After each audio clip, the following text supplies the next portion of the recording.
Let me begin by asking you, what issue do you think is the most important facing the city right now? I think the most important issue facing the city is the process in which decisions are made.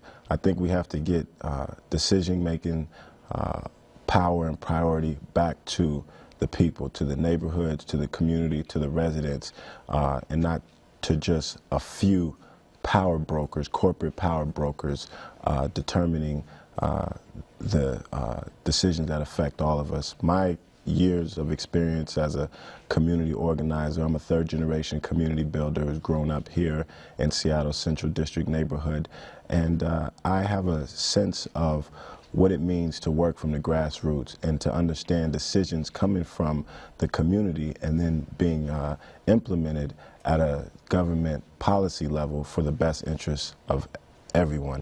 I think the youth violence issue and that process is what frames all the other issues. The fact that decisions need to be made by the community, the citizens, they know the problems best, and we need to give them the power, and rather than the top-down approach that's happening. Now we get into youth violence, which is a crisis that is a culmination of years of bad policy and insider dealing that has just benefited a few. So that's brought us to this problem, you know, where we have a mayor who's been in office for 8 years and basically ignored a problem, you know, ignored certain communities and their issues, and now these issues have come to the forefront where they're a problem for our whole city. And so we have to have better management of resources, investment of resources. We have a youth violence crisis where youth are, you know, dying in the streets and killing each other, throwing their lives away because they don't value their lives. But our city is spending over $60 million a year on children and youth services. But the problem is those investments are being the wise investments aren't being made. The money's not being put where it works. You see, now there's a $8 million youth initiative, which is basically just a repackaging of the same approaches that have failed and allowed this problem to develop under this mayor's watch. And then when you have community-based groups come up with solutions, such as the African American Heritage Museum at Coleman School, which was a community-based proactive solution to build a positive institution that would bring youth in, give them awareness of their positive cultural legacy, and give them their inborn talents and gifts, and give them the facilities, you know, recording studios, radio station, fashion design center, performing arts center like the Vera Project, which is not far from here, and give them an opportunity to challenge their energy into positive and productive activities. And then you have a city which facilitates the displacement of the grassroots organization from the project and replaces it with an urban league village with condominiums and an elite art gallery, you know. And so condos don't fight culture. I mean, condos don't fight crime. Positive culture is what fights crime. And so we need to refocus our priorities back to the neighborhoods. We need to develop and invest in positive solutions to the youth violence problem. If elected, what's going to be at the top of your agenda for your first 100 days? Well, at the top of the agenda is looking at where money's being spent and where it's not efficiently being spent, and refocusing that so that we can get more money, more bang for our dollar. We're in tight economic times, so that calls for greater wisdom in use and allocation of resources. We need to really look at creating economic opportunities in all communities. We have to value all communities equally and give them all the opportunity to grow and prosper, so people aren't being pushed out of our city and people aren't being forced into a lower underclass situation where that then gives birth to the crime.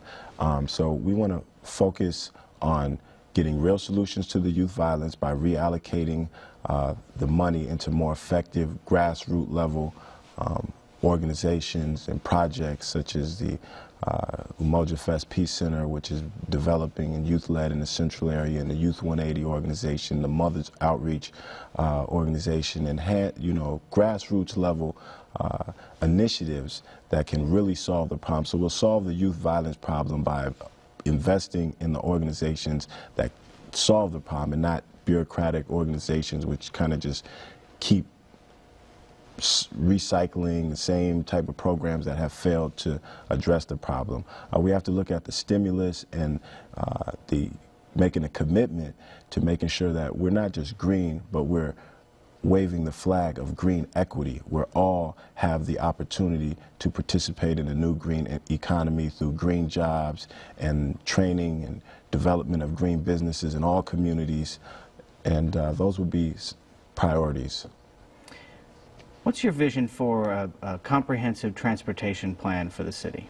Well, I think a comprehensive transportation plan includes a variety of transportation options. Mass transit is definitely something that we have to be moving towards.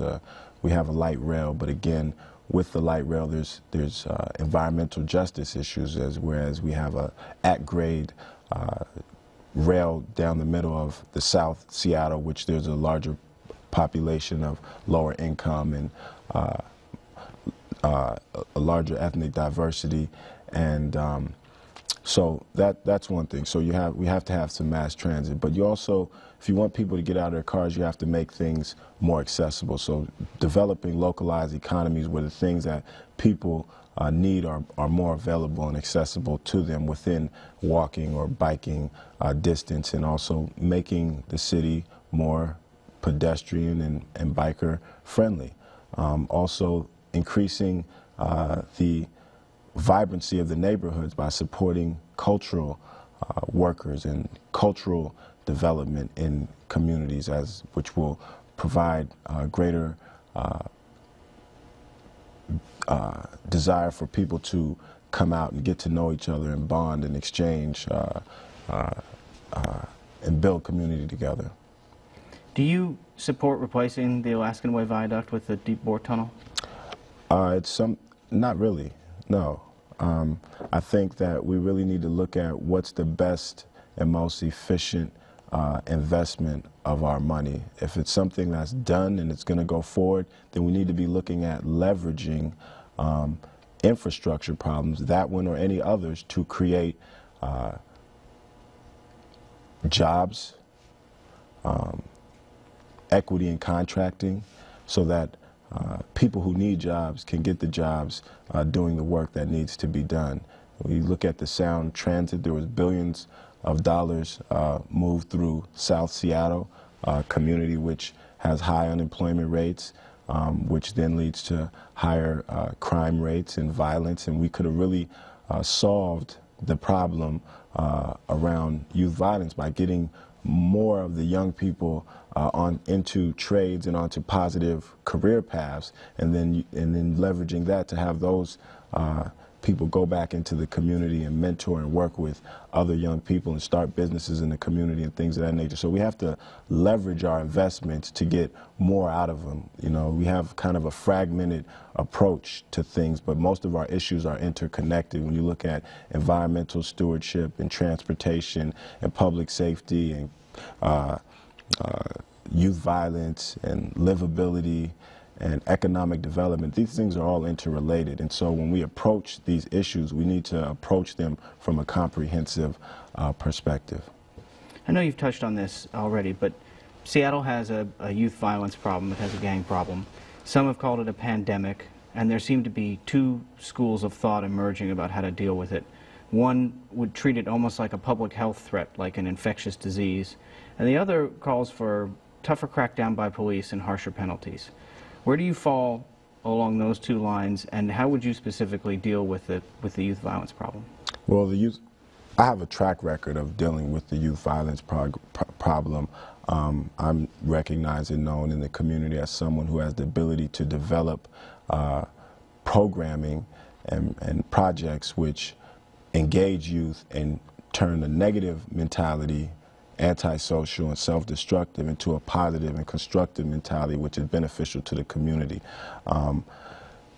we have to first start looking at it as a cultural and public health issue and stop criminalizing this type of issue that's cultural and public health.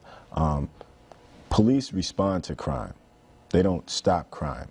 If you look at the neighborhoods that don't have high crime rates, it's not because they have more police. So when we look at reducing crime, then we have to look at what are the things that those neighborhoods have that the neighborhoods that have high crime don't have, and that includes economic development, businesses, that includes jobs. So we need to definitely, that includes good schools. So we have to look to improve that.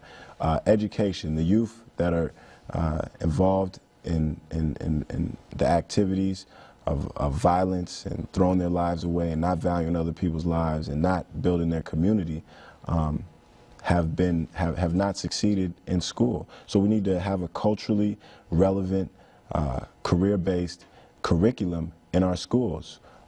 We propose putting African-American peace academies at Rainier Beach and Garfield high schools, where you have youth dying on the steps of these schools, but the curriculum, what the youth are learning inside, is totally detached from the world that they're dealing with outside. So we need to make the curriculum relevant to the obstacles and challenges that youth face in succeeding in this new global economy, and we need to engage youth in building the community. We have to give the youth a stake, a sense of ownership. And what does that mean? That means giving them a say-so in what is developed in the community.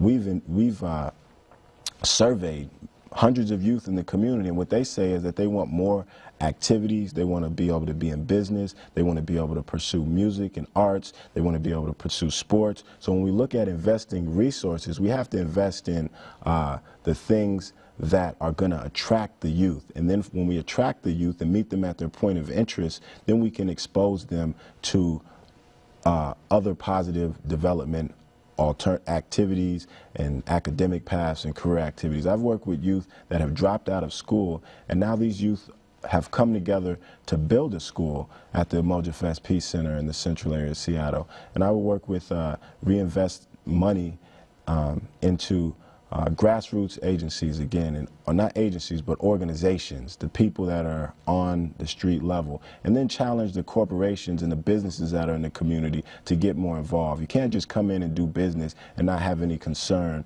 for what's going on in the community outside the doors of your business. So those are a couple of the approaches. We look at the African American Heritage Museum and Cultural Center. We need a world-class institution in the community that really gives youth a space where they can go and learn about their positive abilities and talents and express them and develop them to be an asset to the community rather than a liability to the community. And we would, do the same thing in other communities, support the development of culturally relevant safe houses and empowerment centers in South Seattle, working with the Mothers Outreach Movement, Youth 180, Multimedia Center, a lot of the organizations, again, that are grassroots on the ground and doing things. I would also create a citywide youth peace corps. We should employ youth. Youth are our best asset in changing the culture, is working directly and engaging the youth and not bringing in people that are totally out of touch with the issue and not involved with the issue and not touched by the issue. Just last night there was a young man killed in our community whose brother who I've worked with, and again, we're spending a lot of money on repackaging failed solutions, and we need to stop wasting taxpayers' money on things that don't work. Tell me what your outlook is on Seattle's economy and what you would do to stimulate the economy, get people working again, and revitalize development.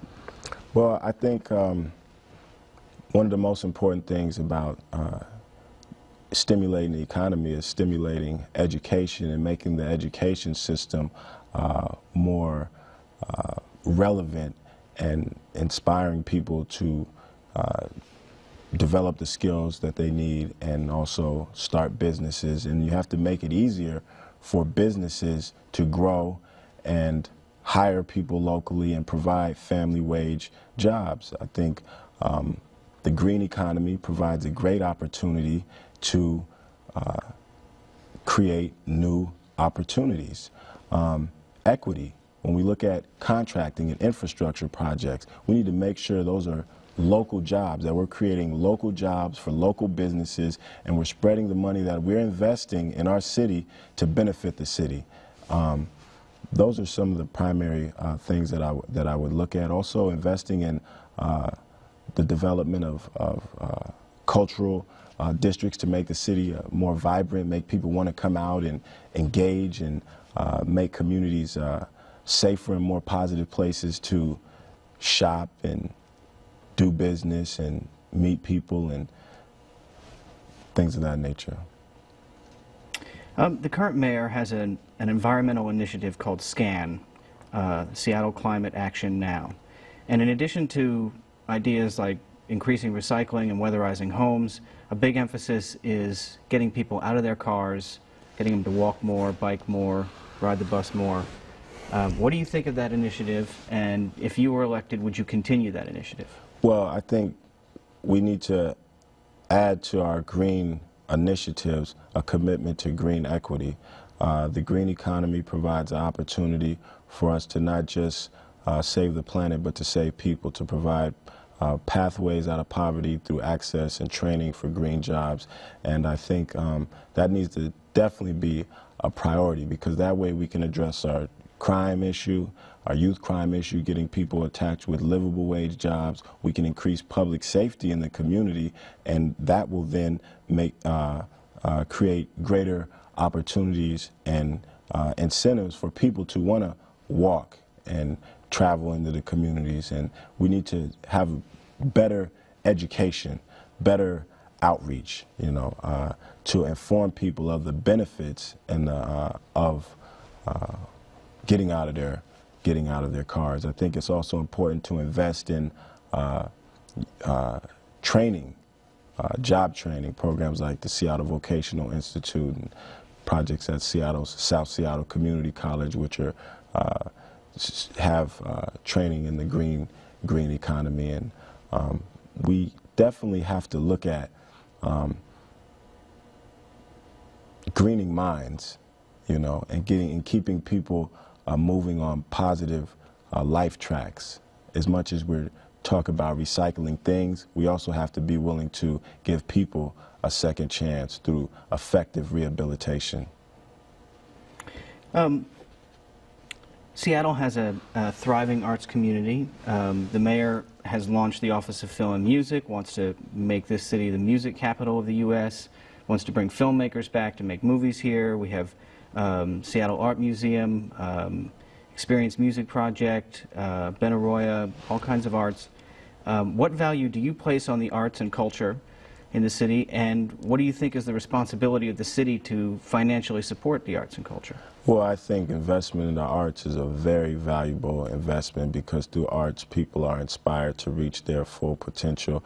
I think we have to definitely get the arts, we support the arts in the schools, and we need to support the artists, working artists, and arts-related and cultural-related businesses, and the development of positive cultural institutions in all communities. Development of positive cultural institutions is the best way that we can fight crime in the communities. And I have a track record of working on making sure that there are arts in all communities. I was a founding member of the African American Heritage Museum and Cultural Center in the central area. And we're still working to make that an institution that's equitable, because this mayor financed and supported the displacement of positive arts programs that would engage youth and other and cultural workers, and provide a center in the Central District and replace that with condominiums. So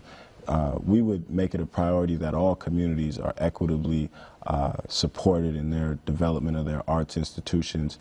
I think hip-hop, which is a art form that many youth are attracted to, provides many opportunities for youth to express themselves, rechannel their frustrations, and also become involved in entrepreneurship and business development, which then gives them a ownership stake in the community, and then they want to protect and build the community, and rather than be social in the community. Seattle schools are suffering low enrollment. They're closing some schools, laying off teachers, and they seem to have perennial budget problems. The school district, though, is governed by its own board, which is out of the official purview of the mayor's office. How would you work with the district to support schools, increase enrollment, and improve education in the city? Well, yes, the schools are governed by a separate body. However, what happens in the schools absolutely is a part of the city and affects the city. I would encourage the schools to develop a culturally relevant, career-based, and environmentally relevant curriculum that prepares youth to excel and prosper in this global economy and become positive members of their communities and build their communities. Until there's a complete overhaul of the failing and seriously flawed public education system, I think the city must provide high-quality supplemental education opportunities for youth, particularly the youth that are struggling the most. And those activities, after school, summer school, Saturday school, must be activities that are culturally relevant and ignites the desire of the child or the youth to learn, because people learn best what they teach themselves, and they teach themselves what they're interested in. And based on a person's interest, you can expose them to all of the academic subjects that they need to become proficient and develop the skills to survive and thrive in today's world. So I think we have to, again, get culturally relevant curriculum. We need to have increasing recruitment of a teaching force that reflects the student body. We need to look at using the schools as community centers and learning centers, not just for the school day, but after school as well, and bring the communities in and get parents involved and engaged. And we have to go to people where they are, and we have to be respectful of each community's or each child's unique learning needs. We can't have a cookie cutter formula. There's multiple learning styles, and different populations have different issues and different desires for programming, and we have to respect that and work with that and build on that. Last question. It's your turn. What issue have we not talked about that you'd like to talk about, or is there anything you'd like to elaborate on that we did talk about?